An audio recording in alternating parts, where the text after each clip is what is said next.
Probably nothing has done so much harm to the liberal cause as the wooden insistence of some liberals on certain rough rules of thumb, above all, the principle of laissez-faire. Yet, in a sense, this was necessary and unavoidable.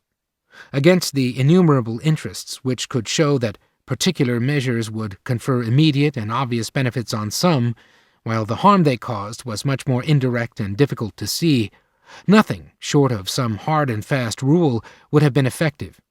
And, since a strong presumption in favor of industrial liberty had undoubtedly been established, the temptation to present it as a rule which knew no exceptions was too strong always to be resisted. But, with this attitude taken by many popularizers of the liberal doctrine, it was almost inevitable that, once their position was penetrated at some points, it should soon collapse as a whole.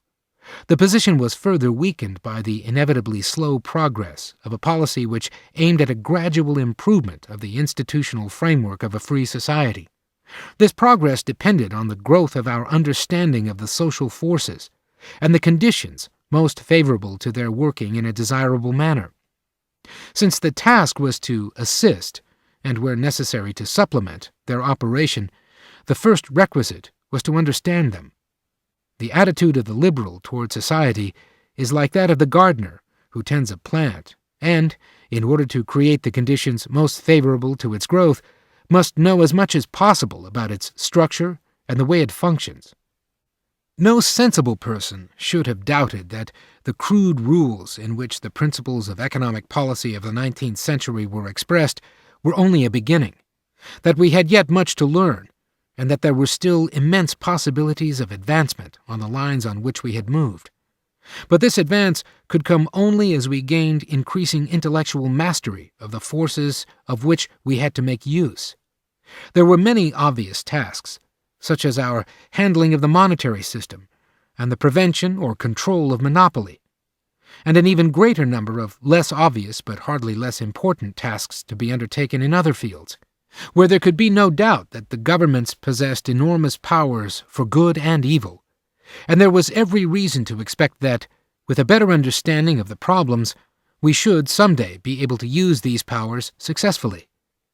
But while the progress toward what is commonly called positive action was necessarily slow, and while for the immediate improvement liberalism had to rely largely on the gradual increase of wealth which freedom brought about, it had constantly to fight proposals which threatened this progress. It came to be regarded as a negative creed, because it could offer to particular individuals little more than a share in the common progress, a progress which came to be taken more and more for granted, and was no longer recognized as the result of the policy of freedom. It might even be said that the very success of liberalism became the cause of its decline. Because of the success already achieved, man became increasingly unwilling to tolerate the evils still with him, which now appeared both unbearable and unnecessary.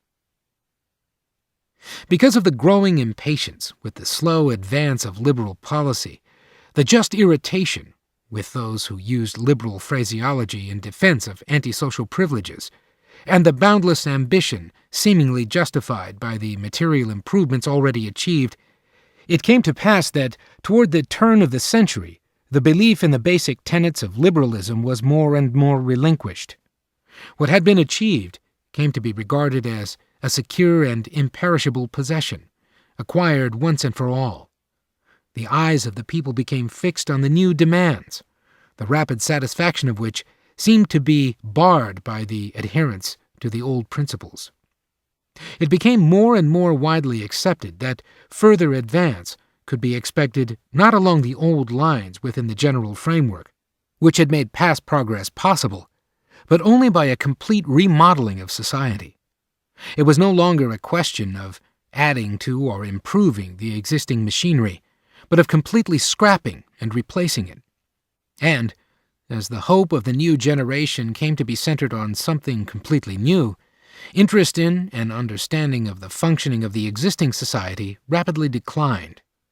And, with the decline of the understanding of the way in which the free system worked, our awareness of what depended on its existence also decreased.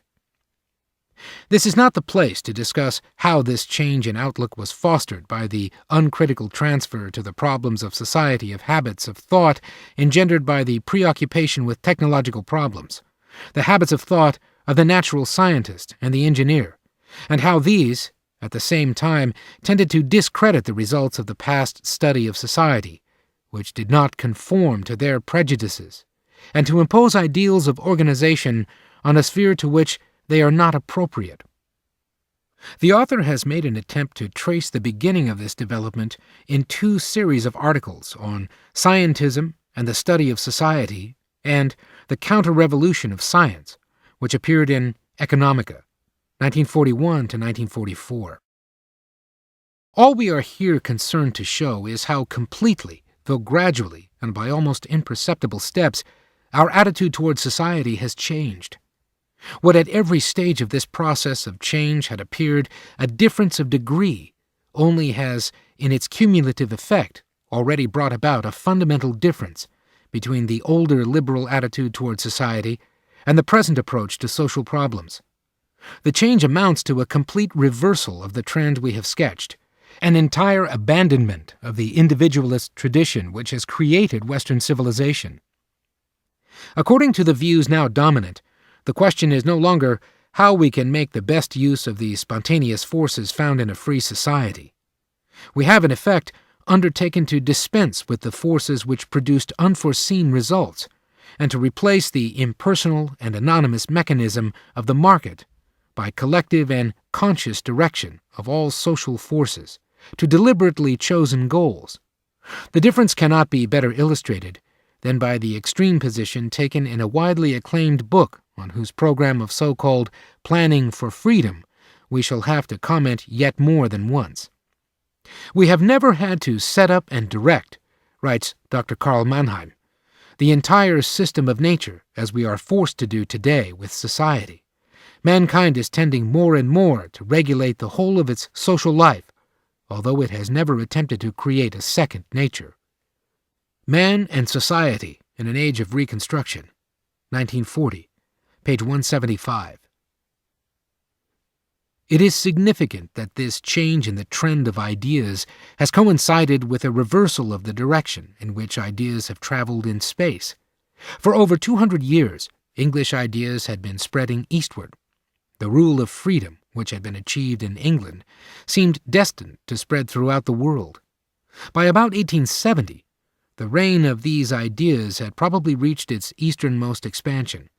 From then onward, it began to retreat, and a different set of ideas, not really new but very old, began to advance from the east.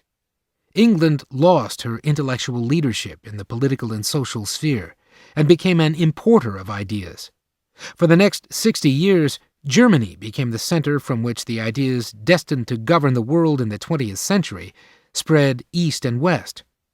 Whether it was Hegel or Marx, List or Schmoller, Sombart or Mannheim, whether it was socialism in its more radical form or merely organization or planning of a less radical kind, German ideas were everywhere readily imported, and German institutions imitated. Although most of the new ideas, and particularly socialism, did not originate in Germany, it was in Germany that they were perfected, and during the last quarter of the 19th and the first quarter of the 20th century that they reached their fullest development. It is now often forgotten how very considerable was the lead which Germany had during this period in the development of the theory and practice of socialism. That a generation before socialism became a serious issue in this country, Germany had a large socialist party in her parliament, and that, until not very long ago, the doctrinal development of socialism was almost entirely carried on in Germany and Austria, so that, even today, Russian discussion largely carries on where the Germans left off. Most English and American socialists are still unaware that the majority of the problems they begin to discover were thoroughly discussed by German socialists long ago. The intellectual influence which German thinkers were able to exercise during this period on the whole world was supported not merely by the great material progress of Germany, but even more by the extraordinary reputation which German thinkers and scientists had earned during the preceding 100 years, when Germany had once more become an integral and even leading member of the common European civilization. But it soon served to assist the spreading from Germany of ideas directed against the foundations of that civilization. The Germans themselves, or at least those among them who spread these ideas, were fully aware of the conflict. What had been the common heritage of European civilization became, to them, long before the Nazis, Western civilization, where Western was no longer used in the old sense of Occident, but had come to mean west of the Rhine. Western, in this sense, was liberalism and democracy, capitalism and individualism, free trade, and any form of internationalism or love of peace. But in spite of the ill-concealed contempt of an ever-increasing number of Germans for those shallow Western ideals, or perhaps because of it, the people of the West continued to import German ideas, and were even induced to believe that their own former convictions had merely been rationalizations of selfish interests, that free trade was a doctrine invented to further British interests, and that the political ideals of England and America were hopelessly outmoded, and a thing to be ashamed of. Chapter 2. The Great Utopia. What has always made the state a hell on earth has been precisely that man has tried to make it his heaven. F. Hölderlin. That socialism has displaced liberalism as the doctrine held by the great majority of progressives does not simply mean that people had forgotten the warnings of the great liberal thinkers of the past about the consequences of collectivism. It has happened because they were persuaded of the very opposite of what these men had predicted. The extraordinary thing is that the same socialism that was not only early recognized as the gravest threat to freedom, but quite openly began as a reaction against the liberalism of the French Revolution, gained general acceptance under the flag of liberty. It is rarely remembered now that socialism, in its beginnings, was frankly authoritarian. The French writers who laid the foundations of modern socialism had no doubt that their ideas could be put into practice only by a strong dictatorial government. To them, socialism meant an attempt to terminate the revolution by a deliberate reorganization of society on hierarchical lines, and by the imposition of a coercive spiritual power. Where freedom was concerned, the founders of socialism made no bones about their intentions.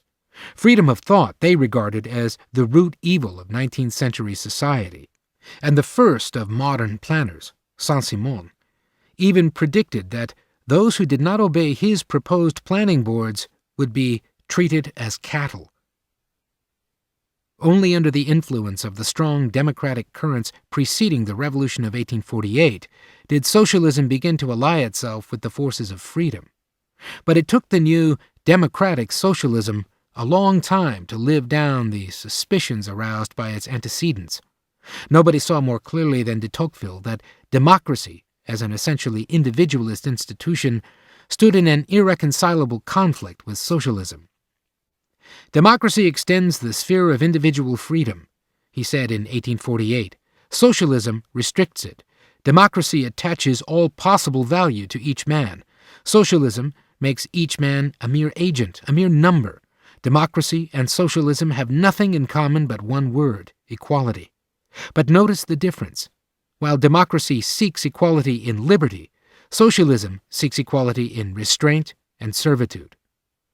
To allay these suspicions, and to harness to its cart the strongest of all political motives, the craving for freedom, socialism began increasingly to make use of the promise of a new freedom,